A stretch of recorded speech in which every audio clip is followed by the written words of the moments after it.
Hi, if you or your children are suffering because of your relationship with your ex-partner, because it's stressed or strained, or maybe they're just not a nice person, this show is for you. Welcome to the High Conflict Co-Parenting Podcast with Brook Olson and Charlie Jewett. Enjoy another episode now. All right, welcome back, everybody, to the High Conflict Co-Parenting Podcast with Brook Olson and Charlie Jewett. This is episode 26. Today we're going to talk about gaslighting, what it is, what it does, and really it's the root of crazy making. Now, this might be part one, Brook, because this is kind of a deep topic we're probably not going to cover in an acceptable amount of time, right? We could get deep into this, and if we do, we'll have another episode around it, and if we don't, we'll just call this part one, and it'll just be part one. And this will be good because it'll be nice and natural, because I've been around you for a long time. I've actually heard you use this term, but when someone says gaslighting, I don't even know what we're talking about. So I can come and be the ignorant student, which is great. I play that role really well. Just learn from the guru.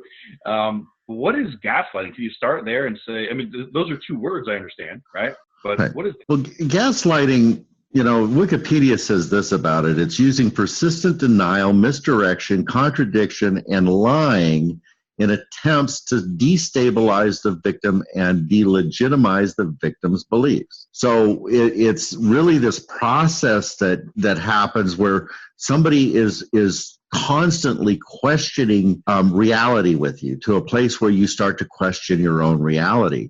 And it's a massive manipulation piece. The interesting piece about it is, some people study this as a way to control crowds. This can be, dictators, abusers, narcissists, cult leaders. These type of people go in and they'll really study what gaslighting is and how to manipulate it. We see this in politics. We see this, in the world in a lot of ways. And it's like, wow, that's not true. And you'll stand back if you're not buying in and you'll go, this is crazy making. I mean, how can somebody stand there and do that and then walk away like that was all true? And you just, it's anger creating, it's so much misdirection, and it's hard to hang with, but the whole idea of it long term is this is like a frog being put into a pot of water and just slowly turning it up. It's like it doesn't take its energy until suddenly it turns it over. And then it's like you're in it. And this is when I talk to parents that are going through this, they've usually been in this for years. The abuse that's taken place with it is so intense that they're afraid to make a move in any direction because they don't know what's real. When you're talking, and I'm sure it's not solely for people that have been in physical abuse and stuff like that, but it reminds me of somebody that ends up in a physically abusive relationship and like, how in the world did I get here? Let's start it small. There was apologies, it happened again. And all of a sudden you're someone who's getting beat and not leaving. You don't even know how you got there and you don't know what's right or wrong. It's really the exact same thing, Charlie. It's the same abusive pattern that takes place in it. Are you in agreement with me that it's possible that emotional abuse could be even more damaging than physical abuse? Absolutely. It's this place where you are so controlled by somebody else's belief systems, what they've thrown into you, and there's a dependency that happens with it that puts people into freeze, and they can't move in any direction without questioning their existential existence in many cases. Yes, geez, that's scary. This is a scary topic. It's a scary topic. It's a highly activating topic. We're going to go through a lot of this stuff. People are going to start to identify with it. And I think what's important as we start this conversation is this comes out of belief systems. And when our belief systems are rigid in a direction, we can't see the bigger pictures. And part of the manipulation is manipulating your belief systems into a particular corner that you can't look outside and say, wait a minute, there's something else here. How can I do this differently? I was on a phone call with a person recently that is in the middle of some of this. And each time I entered into the conversation, it's like, but I can't do that. he says this, and if I do that, then they're going to explode, and I don't know what to do. And if I get an attorney, that's going to make him mad. And if I don't get an attorney, I can't do what I need to do, and I don't have the money because he's not paying support. And you start to see this huge energetic piece come up that they get lost in. And to try to dial that back and tell somebody, you've got to stop. Slow down, look at this in a fashion that you can really change your behaviors, and know that when you do that, this is going to get so much more intense, and you've got to be willing to ride that wave. And this comes in so many different forms. I mean, there's little things that happen that people are going through that are normal in divorce, where there's some level of narcissism going on, and there's some gaslighting going on, and the control is out of a power differential, and it's in terms of where it's manageable. And then there's these things like I was just talking about, where it is just across the board, so many lies. I'll tell you a half-truth. The half-truth will be a piece that is to my advantage, and if I get you to bite on that, I'm going to have you freeze because you're afraid that if you do something, I control all the money. I'm not going to give you any support. Oh, I don't have to give you any support until I get to this stage. And when somebody is got children, they're taking care of them on their own. This person has left the family, and they've basically said, I'm going to give you what I want when I want, and you're going to have to figure it out. And they're struggling on a survival level. To ask somebody to really start to step out of that box is incredibly difficult. Yeah, I would think it would take a lot of strength to stand up to someone who's gaslighting in a really tactical way. You don't even know they're doing it necessarily. Like, we're talking about sick people, obviously, right? And this has become sort of their natural tongue, the lying and the manipulating. Right. Like, how do you ever? I've experienced this with parents and step-parents and spouses, right? How do you ever work through anything with someone who their number one rule in life is I'm never wrong? You don't. So everything gets spun, right? It's like whatever it takes. Abuse, raising your voice, that just, I'm not wrong. I'm never going to say I'm sorry. I'm never going to change. Go from there. Right. And there's usually some form of bullying behind that.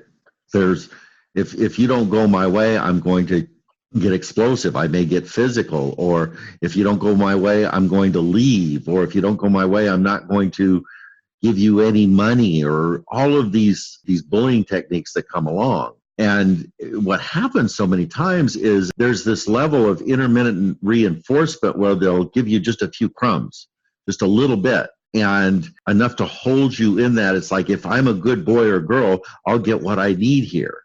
And they'll give you just enough to keep you under the threshold of being stable, right?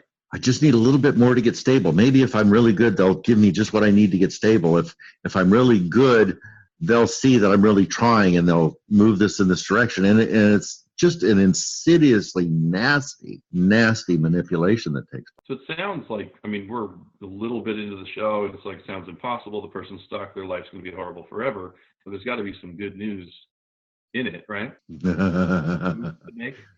Well, let's start with a little bit of good news here. Let's sprinkle a little bit of blue into the conversation. If we know that this is what's going on, if somebody can sit back and say, listen, this is what it looks like, and this is what this episode is about today, then we've got an outside look at it. We're not in it. We can start to take this and put it out here and say, okay, this is what this looks like, and then start to relate to it on the outside rather than being spun up with it on the inside.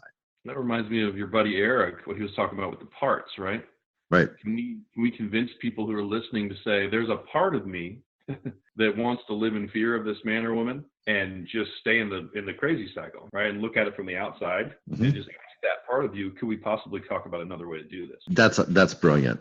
And that's really what we're asking them to do when we uncouple from that part and put that part out there and say, okay, this is outside of us. Now let's look at it from a different perspective. And some bullies, when you stand up to them, it doesn't get worse. Some bullies, when you stand up to them, are shocked, and inside you find out they were really weak, and they respond very differently. Oftentimes. But usually when this type of gaslighting is taking place, this is something this is incredibly powerful. If you think about dictators, like maybe Kim Jong-un, his people love him. They think he's God. And he's got this massive group of people in the country that worship him as a god. And what he's done is treated them like garbage, starves them, abuses them as a society in every way that he can. And this is a form of gaslighting. You're dependent on me. Your survival is dependent on me, and I'm going to just give you a little bit. Yeah. I am the giver of everything. I've seen several families that are in this situation, and talk to lots of kids that are going through this kind of thing. And that's the part that shocked me the most, honestly, Brooke, is knowing the behavior of, let's say, a father, knowing the behavior of a father, like you said, they starve their subject, whatever.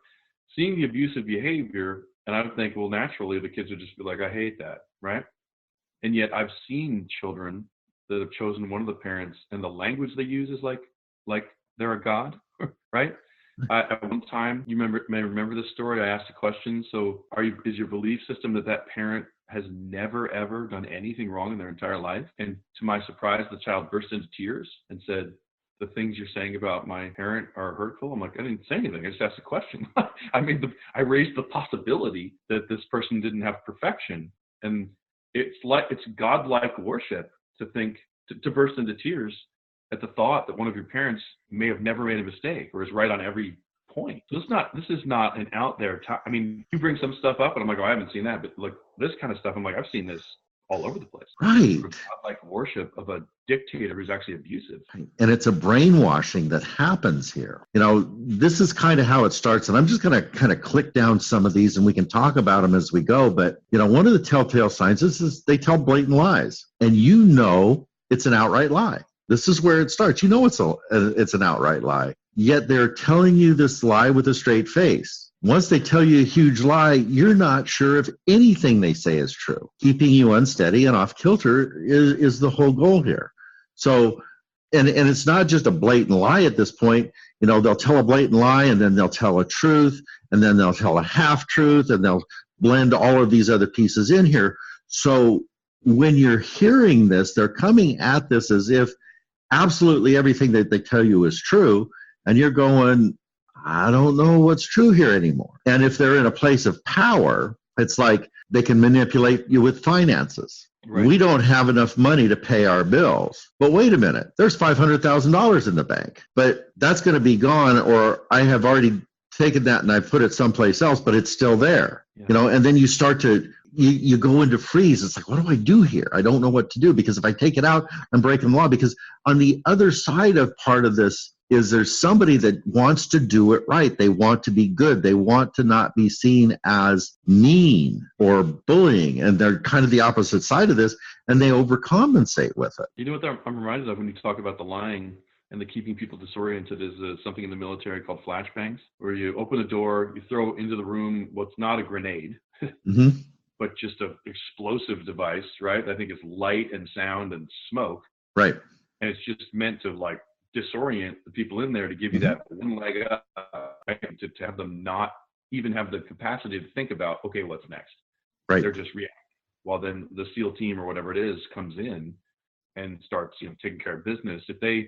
Imagine how disorienting it would be if every third day gravity didn't work, right? We had to tie ourselves down. We're like floating around and they're like, is today a gravity day or a not a gravity day, right? So are they lying? Are they telling the truth? They'll deny that they ever said anything, even though you have proof that they said it, right? You bring it to court and they'll say that's not true. Right. And you'll have a document. And they'll sit there and they'll say, no, that document's not true. That document's not accurate. I didn't do that. And it's clearly there. And it makes you start to question your own reality. Maybe they never said it. Maybe that didn't happen. Did I just dream that? And the more that they do it, the more you question your reality and start to accept theirs. Mm-hmm. And that's what people need to know is this really could be their reality. We look from the outside and say they know what's true and they're lying. When the fact of the matter is they may have lied to themselves so much or be so against lying, like against being caught as a liar. Right. Their brain somehow forms this alternate reality and they live in it like it's a truth. Right. And, we've heard people in our lives, we've heard people in our politics, we've heard people in our businesses make statements like, no matter what, this is the story. You don't deviate from the story. This is the story, and you tell it. And if you tell it long enough, they will believe it, or they'll question their own stuff. And that's an overt piece. But to your point, Charlie, this can be something that is unconscious. This is a developmental piece. This is something that, narcissists don't study. It becomes inherent in who they are and how they do things. And we've got to be careful in this conversation, because we can go to demonization really quick, which is one of the things that I like to try to have people not do. And by understanding this and understanding the survival mechanism that's behind this for these people, then we can stay out of demonization, but we should sure as heck have our antennas up to it and not buy into it. So, we're always better off, just even if it's just for our own emotion, but it's probably more effective too. Don't get mad at you under you can't see, right?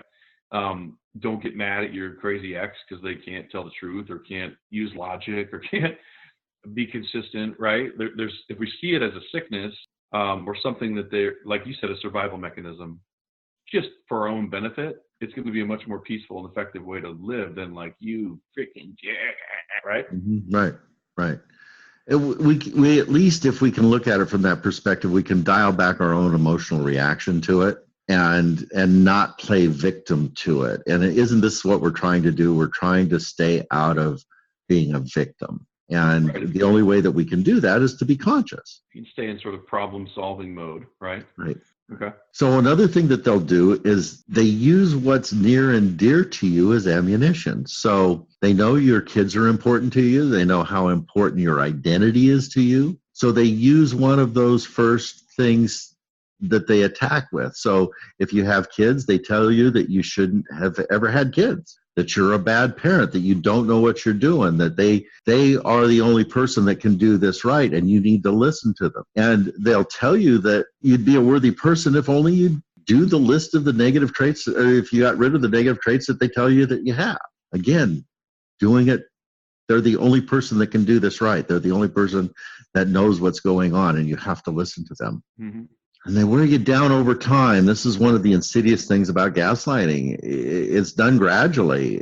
A lie here, a lie there, a snide comment every so often, intermittent reinforcement, and then it starts ramping up. And even the brightest, most self-aware people can get sucked into this stuff. Did they ever go into a fake hibernation or playing possum, like 2-3 weeks? Whoa, this person's getting better. And then, they come back, they're the same person? Right. Intermittent reinforcement. And I think for somebody that's gaslighting unconsciously, they're taking the temperature of the room. They're feeling how much traction they're getting. And if somebody starts to catch on, they might tone it back a little bit. It's interesting that you said that. And then I thought about that.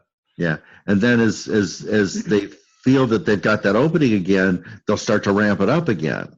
So it's this back and forth piece. There's never a this or that. It's always this and that. There's always something going on. Their actions don't match their words. There's incongruency all over the place. People are what they do. Right? Yeah. And when we're having this conversation with people, we want them to be paying attention to the action. They're showing you who they are. Believe them.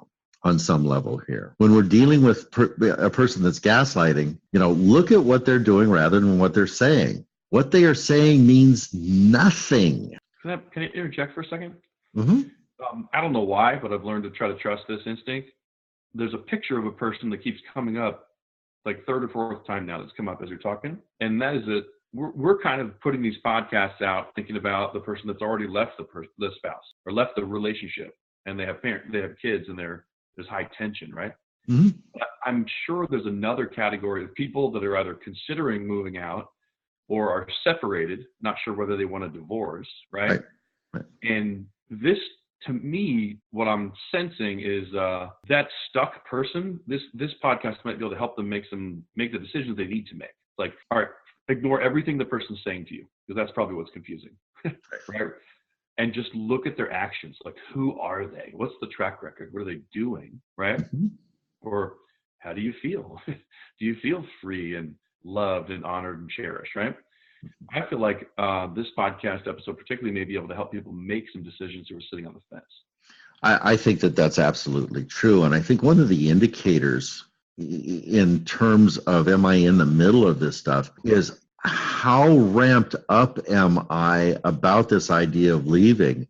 How afraid am I of this person if I leave? What they will do to me, what they will do to the kids, what they won't give me, because they are typically people in the relationship that are in power. So I don't know how to do the books. I don't know how to access the money. I don't know where the money are.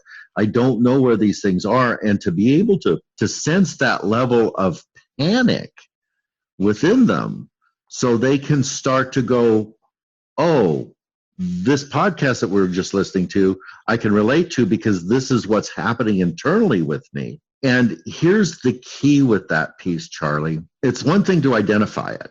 To separate yourself from it without some help is really, really hard. You've got to have somebody in your sphere that is helping you reflect a different reality.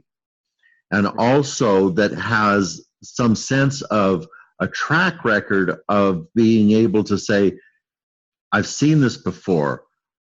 I've worked people through this before, and the outcomes have been very, very positive, but you can't trust yourself because you can't trust yourself right now.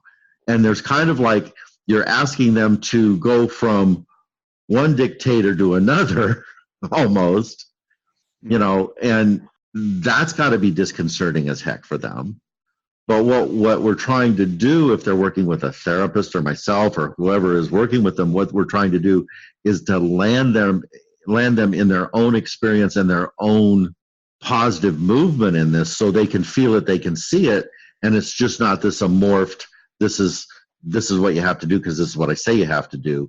And that's the very different pathway between the gaslighting and asking them, not asking them to turn their power over to you, but to take power on their own and to help them shore that piece up. Yeah, you can't navigate the jungle without a guide. I mean, the people that I've talked to that have broken free, whether it was a professional, a therapist, or some support group or a church, or one lady that I know, it was just this really strong woman in her life, right? That she knew through a work relationship. And that strong woman was eventually the one that came in and was like, baby, this is not okay. Like this is not okay. Like this has to end and I will help you. And because it was interesting what you said, like if you're following the crazy spouse, that's one horrible dictator. If you're beat up by them and not in a great emotional place, you could be the other crazy dictator, so don't follow yourself, right?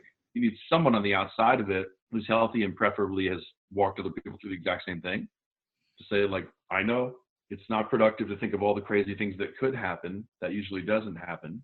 Life is happening for you, not to you. Let's just move forward, do what's best for you, and deal with things as they come. And I'll be with you every step of the way. And the people that are subject to this gaslighting stuff, their level of catastrophic thinking is off the charts. It's like everything that I do is going to turn out wrong. I can't do anything right here. I don't know what to do. And that's the whole point of the gaslighting, is to get you to that level of instability. So there's a fear component here. Like the podcast isn't saying, hey, if you've fallen into this, you're a weakling and you shouldn't have done it. It is that there's a piece of this where if you've fallen into it, you may tend towards the fear side of the paradigm, right? Like worrying about things and not being willing to set boundaries and stand up for yourself. I mean, I know people on the complete other side. They're almost obnoxious. They don't have any fear at all of what anybody thinks of them or their consequences. Right. And they just do whatever they want. And it'd be nice to borrow a piece of that, right? There's people on the fear side who are in abusive relationships and paralyzed to do what's right because of what might happen. We kind of want to be somewhere in the middle there, right? Which is like, sure, I'm afraid of a bear, and a lion, but when I need to do something, and it reminds me of the parenting models we talked about, right? There's, authoritative, passive, and there's, what is the authoritarian? Authoritarian, authoritative, and permissive. Right. So it's a permissive, authoritarian, exaggerations, authoritative in the middle, right? It's kind of in the middle. It is really different because it's democratic. I mean, it's a conversation, it's relational, where the others are just kind of either willy-nilly or my way or the highway. Right. And that's kind of what I mean when I say in the middle, is the other Right. two are kind of exaggerations, erring on either side. Right. Never standing up for yourself would be an error. Always having your own way, not caring about other people, you become the dictator. Mm-hmm. I'm guessing the people that respond most to this podcast episode are the ones that have given into the fear too often, not set the boundaries, and need to actually learn to set a boundary with the help of outside support. Right. And, what is it? What do they say about confidence is feeling the fear and doing it anyway, something like that, right? Yeah. They work on their confidence and their ability to set boundaries and do what's right. Right. It's hard to stand up to somebody who's scary. Self-energy and finding your self-energy and being able to go, no, I'm going to be okay no matter what happens here, and to be able to move forward, because this, being in this, is intolerable, and it will cause great psychological damage to you and to your children if you don't break the cycle. And that's always, I mean, a huge piece of my deciding to end it was, what is the picture I'm creating for my kids? Mm-hmm. I've got 18 years to show them what a relationship looks like, and then they might use some of that to get into one, right? Right. Some people who are listening, that may be the only thing that actually allows them to do it. They're not even, they won't do it for themselves, right? They feel so unworthy that they won't even do it. But if we can get them to say, my kids are watching this, what will it do to my children if they see this and never see me stand up to this person? That may be the only thing that actually breaks them free, is the love for their kids. That's oftentimes the motivating factor. And this idea also that, the gaslighting person is using the kids as the hammer, can also be the piece that turns that hammer in the other direction. And again, it just takes somebody having somebody helping them understand what is happening so they can break that cycle. So would it be fair to Go say, ahead. sorry to cut you off, would it be fair if someone called you, if someone wants to reach out for help, and they say, let's say they use this language, like, I know people don't do anything until they must. They don't do it when they should. They do it when they must, right? And they're telling you, I know I should leave, or I know I should stand up to this person, and I can't find my must. I can't find the leverage or the power to get me to be strong enough to do it. Can you help me do that? Or is that something you can offer them through conversation and counseling? I think it is, and it's this place of building potency through understanding. It's so many of these people feel so isolated. It's like, I'm in this alone, and they've been isolated purposefully, so they don't have the support system, and they don't have somebody that can help them stand back and say, okay, let's talk about this. And most of the time, this change doesn't happen overnight. We're not going to sit here and we're not going to flip this switch and have you go, oh, I'm better now, I can stand up. No, it's a grind back to get to, enough stability to make that shift. Did you see that movie Enough with Jennifer Lopez? It's from a long time ago. No, I didn't. So the basics, since you haven't seen it, just the basics of the movie are, her husband's abusive physically. She finally runs away, right? And I think he's chasing her and stuff like that. But she goes and learns like Krav Maga or some sort of like violent self-defense technique. Mm-hmm. And we're not condoning this, but by the end of the movie, she's basically hides in his house and like has a physical fight with the guy, right? Right. And forget the parts of that you wouldn't condone, but she couldn't have gone back until she went and learned the martial art and strengthened herself and got where she could handle the battle that is definitely going to happen, right? On the emotional or court emotional, one of the strengths I know you're going to work on with them is how to disengage. And that alone is the flashbang for people that are dictators. You stop responding to them, and they're in a world where they're like, I don't know how to act in this world. And it throws them off kilter, right? Then all of a sudden you start to stand up to some things, right? You start to turn them in when they don't pay the child support. You start to record it. You start to go, back to, all of a sudden you've got 3, 4, 5. So you can help people learn the quote martial art of how to stand up to an emotional dictator, basically. Right. And the caveat in that, the place that we always want to pay attention, and we've talked about this in previous podcasts, is that place where you're talking about she went back and kicked his ass. Yeah. And that's the victim violence piece that is often so much a part of an abusive cycle. And that in and of itself is abusive. So knowing that, the martial art in this one is Aikido. It's not an aggressive move. It's a neutral move that lets them do their own damage. And probably in your movie, right, the movie that you would live out with people that get in touch with you, she's not waiting in his house. She's in her house living her life. And if he ever shows up, right, now she's got the Aikido. Right. She's got everything that she needs to do. And listen, I've said this over and over and over again. I don't know why it was so powerful in my life, but somebody a long time ago said skill replaces fear. If you're at the top of a double diamond ski slope and you don't know how to ski, it's a terrifying place to be. It's almost straight down and there's bumps, right? Mm-hmm. But when you're an incredible skier, it becomes exhilarating. Right. And I'm sure there's a million other examples. All you're talking about is taking people who have fears in their life because they're lacking skills, and giving them the skills to get them at least to neutral where they can do it. If not, it's exhilarating. And they're like, bring it on, tough guy. Right. Try me. Text me again. I won't even respond. My line to that is confidence comes from competence. There you go. Nice. It's the same thing. Yeah, it's exactly the same thing. Same thing. Yeah. That's awesome. Positive reinforcement to confuse you. Negative, negative, negative, positive. Negative, positive. Positive, positive, negative. That's what I was talking about with gravity, right? We trust gravity. Exactly. Well, maybe they aren't so bad. Yes, they are. This is a calculated attempt to keep you off a kilter. And again, to question your reality. Right? Mm-hmm. This is that place that I was just saying, if I do it right, I might get some praise. I might get something out of that. And sometimes you do. And sometimes you do it right and you get smacked. And it's like, what happened here? And by smacked in this context, I'm talking about emotionally. This sounds like the eggshell world, right? Where the one person's walking on eggshells. Mm-hmm. And when the other person does something wrong and actually hurts them, the person who was abused is saying, what did I do wrong? Like, how do I change to make that never happen again? Instead of like, well, time out. That's not going to be acceptable. Hold on, buddy, and have a sit down and be like you've said, like, that wasn't very comfortable for me.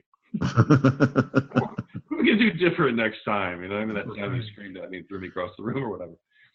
What's really funny for me this particular week, I've been working on this subject, getting ready for this podcast for the last week or so. And as soon as I put this down on paper, I kid you not, I had no short of 5 potential clients call that are right in the middle of this stuff.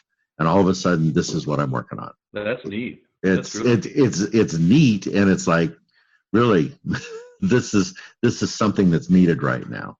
It's funny. So the timing's right. They say when the student is ready, the teacher will appear. Yeah. And you're like studying this stuff and digging back into it. And it's like, oh, when the teacher's ready, the students appear. This is back on my radar. And they show up and go, I need help with what you're studying. Yeah, it seems to be that way. Here's one of the pieces about gaslighters that I think is really disorienting, but it is one of the things that people can grab a hold of really quick. They project. They're the drug user or the cheater, yet they're constantly accusing you of being that. This is done so often that you start to try to defend yourself and are distracted from the gaslighter's own behaviors. I feel like I've seen this. I feel like I've seen a husband say to an ex-wife, you're a terrible mother, you're money hungry, you're this, you're that, right? Right. And I knew the person well enough to be like, I don't see any of those traits. Like, this is the most opposite of money hungry I've ever seen in my life. Right. Great mother, but this could be that where that person's feeling it inside of themselves or seeing it and not being comfortable with that, and then whatever they're doing, projecting, right? Right. And it is destabilizing too. It's like, wait a minute. I just caught you cheating and you're calling me a cheater? Wait a minute. Yeah.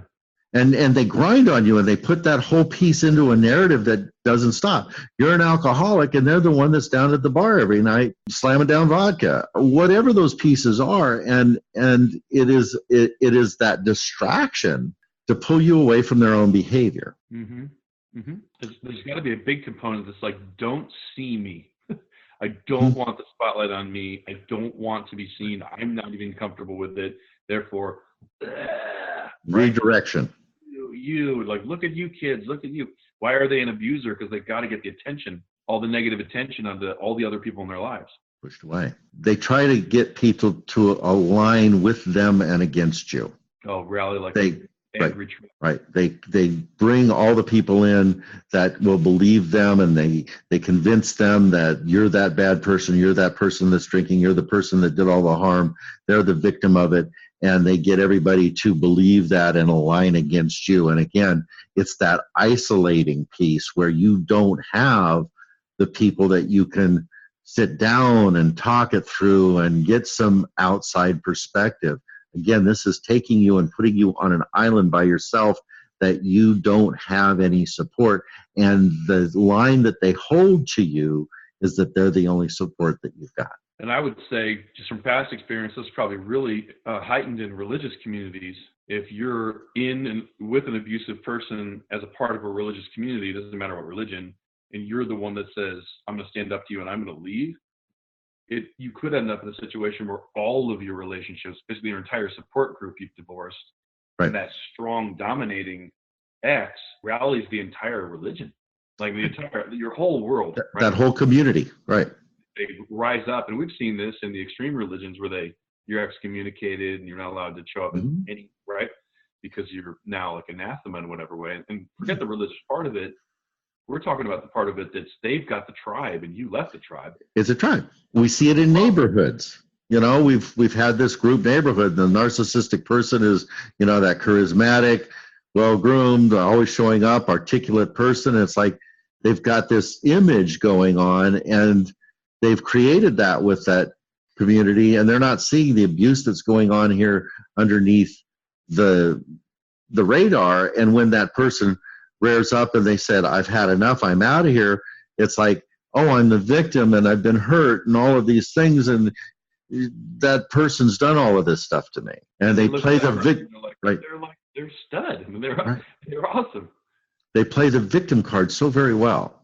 Every time I talk to you, I get these interesting insights. But why is there a connection between the sort of narcissistic abuser and dictator and these gregarious, like, people that on the outside everybody sees them as great? Well, you get good at things you have to use. If you're blind, you got to get better at your hearing, right? Things like that. You lose your right arm, you got to learn how to do things left-handed. Their rule is like, I can't be seen. I can't be seen as me. I can't let people know who I really am. So what do they get to that? Putting on a front. Right. And that is the narcissistic veil, Charlie. That is the wound of if anybody sees my genuine self, they're going to see that I'm nothing, and there's such a deep level of shame. So this idealized self-image becomes what they are, and they buy into it fully. And if that cracks, they're in deep doo-doo. Their whole reality breaks away, and it's a mess when that happens. So many of the people that have these very strong narcissistic shells on are never going to move to try to do any correction to it, because they've bought in lock, stock, and barrel to their own story. Yeah, they're their number one follower, right? I don't know where to go with it, but the narcissistic veil is such a cool phrase. And we need to write a book, or like name a boat, start a band. The narcissistic veil. I like that phrase. Yeah. How to pierce the narcissistic veil. Episode 99. No, it's and the thing that I want to keep coming back to as we're doing this conversation is, on some level, we all are manipulating in some direction. We're trying to have relationship. We're trying to get our needs met. We're trying to find these ways, and they're inherent, I think, so much in our humanity. So we can't go into this all good, all bad conversation, because we have to look while we're having this conversation. And this is the confusing part about where we're trying to manipulate to get that little piece from them, or to do the piece.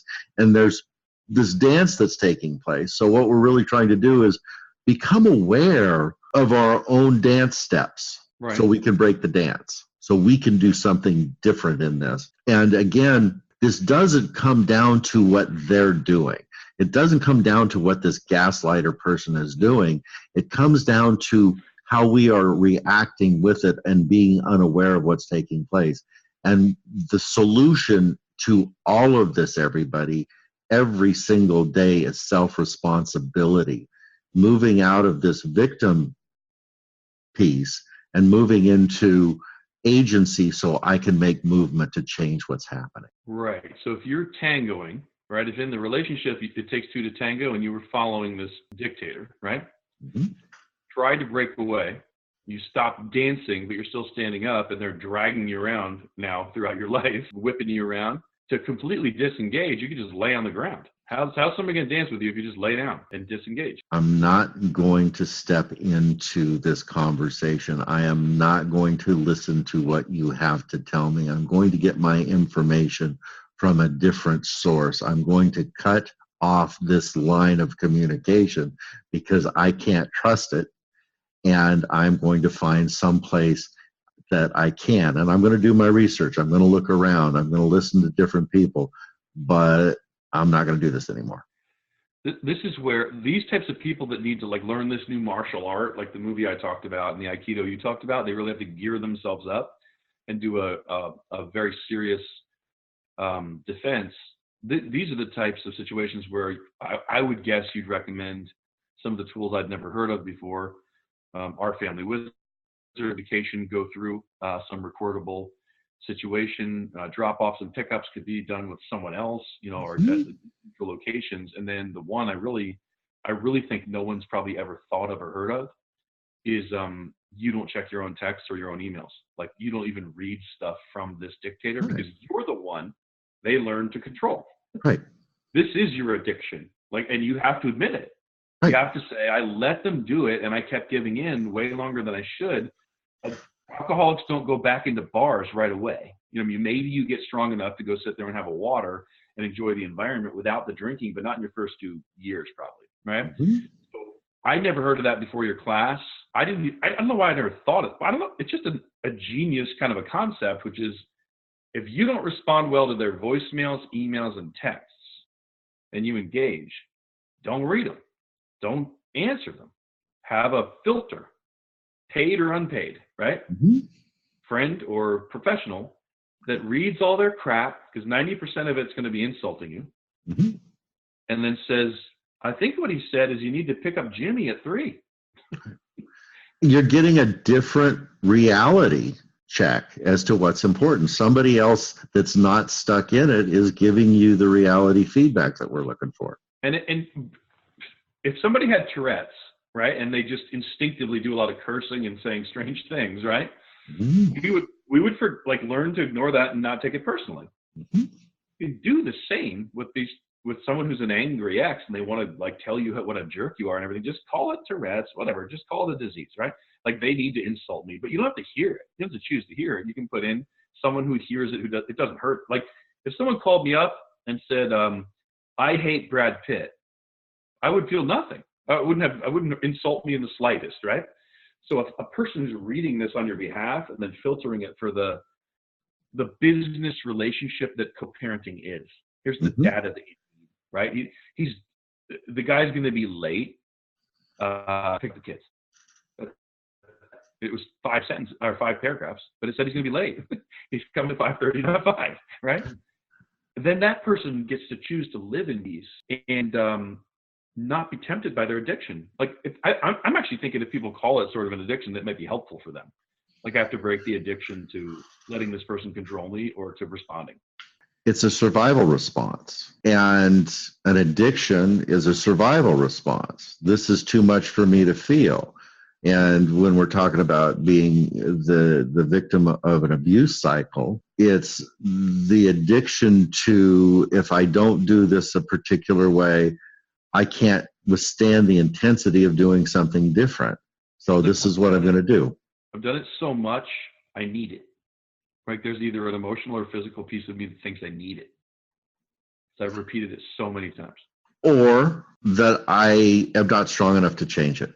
I don't have what it takes to do it, which is also kind of the statement of an addict that right.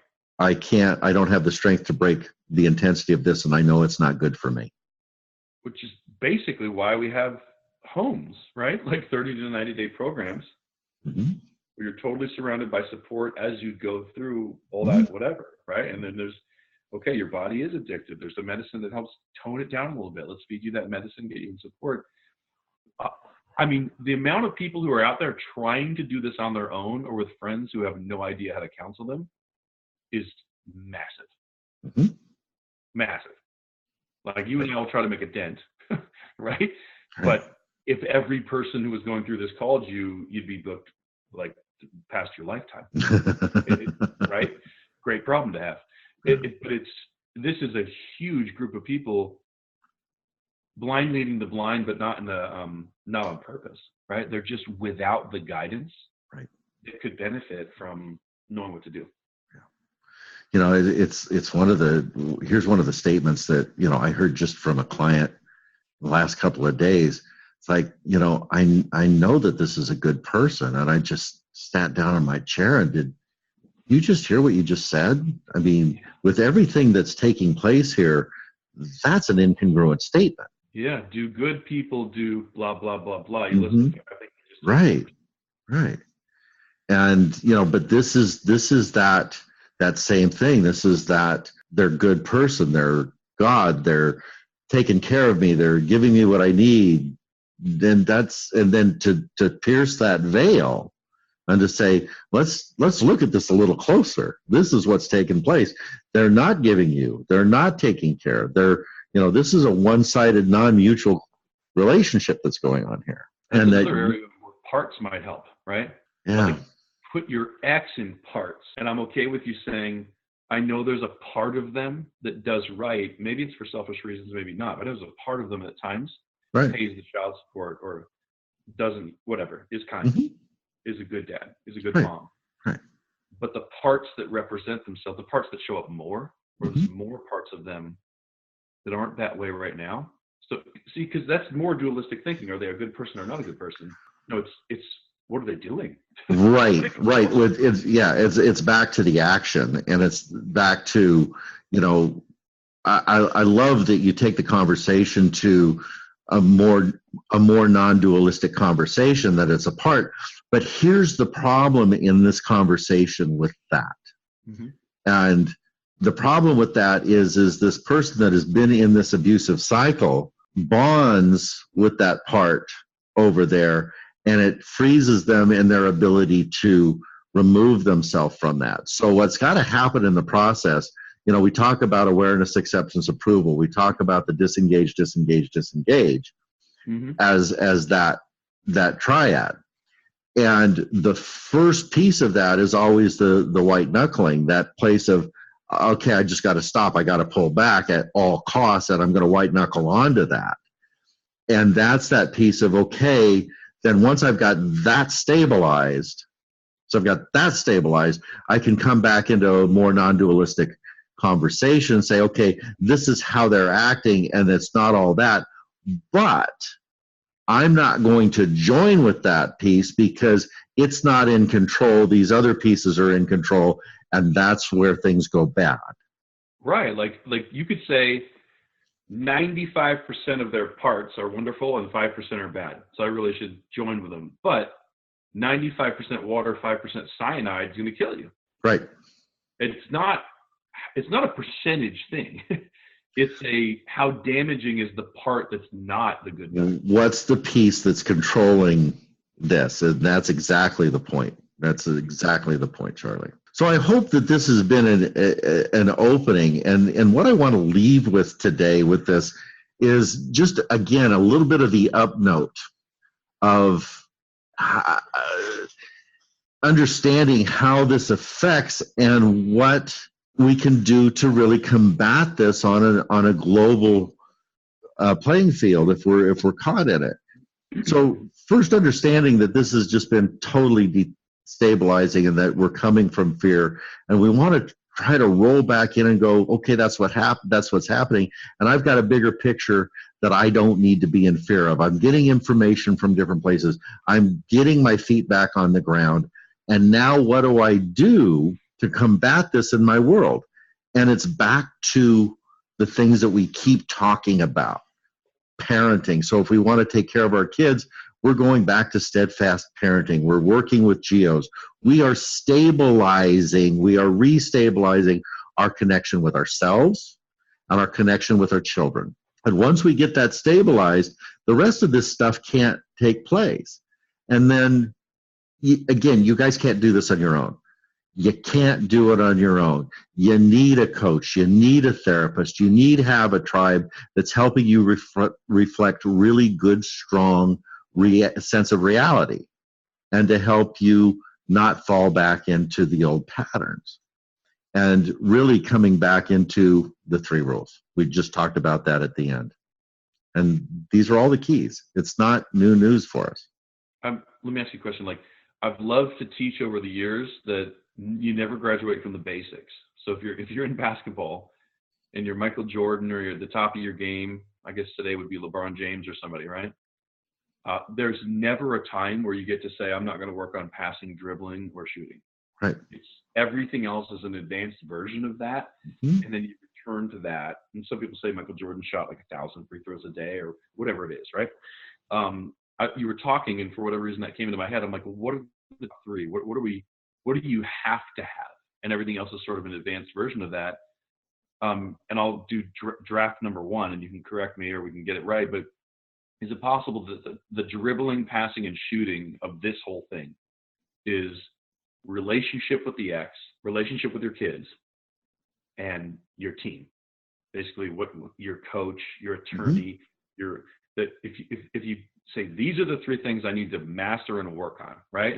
Mm-hmm. I need to change how I'm relating to the ex, possibly put filters in there, disengage, never hear anything from them, never see them at drop-offs. With the kids, you got to show up no matter how much time you have or what's being said about you or done or the pressures in their life, and create an incredibly positive environment, positive anticipation, all that. But there also has to be a team. Like, you're in the jungle and you got to get out, and you need a coach, right? Right. Could that be the top 3 possibly? I like your analogy, and yes, because, again, we're in this stuff because of our blind spots, and we have to have somebody that can help us find our blind spots. There you go. And we want our kids to be insulated from this stuff, and that means that we have to show up, and we can't show up unless we've found our own blind spots and we've worked through our stuff. So, it's the 1, 2, 3. And then once we've done that, those 2 pieces, the rest of this stuff goes away. The rest of the stuff takes care of itself. That's a really good point. Like, if you don't fix the relationship with the ex and you don't have the right team, you're not showing up for your kids. Right. In a way that you can be what they need. Right. You can't show up flustered, lost, confused, and abused. You've got to show up like, I'm in Aikido, I've got a coach, I'm ready. And then the kids show up, you know exactly what to do, you have your great time. Right. Transfer them without ever, this is good. I think this is going to help a lot of people. So we've burned through another hour. Thank you again so much, Charlie, for continuing to show up for this stuff. I think we're both learning a lot from this, as well as helping people find their way through this jungle. I know, and I wanted to tell people, you don't know what you don't know, and new information, as Brooke said, you can't be objective about yourself or see things that are your blind spots. So I could never say to myself, hey, there's a tarantula on my back. Someone would have to come and look from behind me and say that. I could never say to myself, hey, you tend to be negative sometimes. You use a lot of negative language. Let's work on positivity. Someone outside listening to me on a consistent basis does that. Coaches are ultimately important, or really important. Brooke, you provide that kind of coaching. People will hear that at the end of the podcast. You are having people reach out and being helped now. This podcast at one point was new, and now it's not. Now it's up and running. It's booming. People are reaching out. They are being helped. There's classes. People are joining. But there's still room, right? Well, we've been doing this 6 months now. Nice. I didn't know that.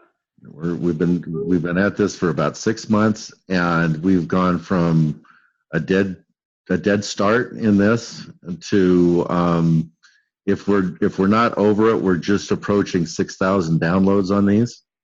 Nice. And it's a constant graph upwards. People are telling people. People are finding this in different ways. This is, you and I are doing this so people can get information that they're not getting anywhere else. You know, the one thing that I'm hearing from the people that are contacting me about this is I'm hearing stuff I've never heard before. These things that we're talking about are consistent with what I'm experiencing, and it's really helping me orient to doing things differently. And there's been a great expression of gratitude for what you and I are putting out in this. And my gratitude again is you kind of put this piece in my mind. You said, let's go do this. This is important work.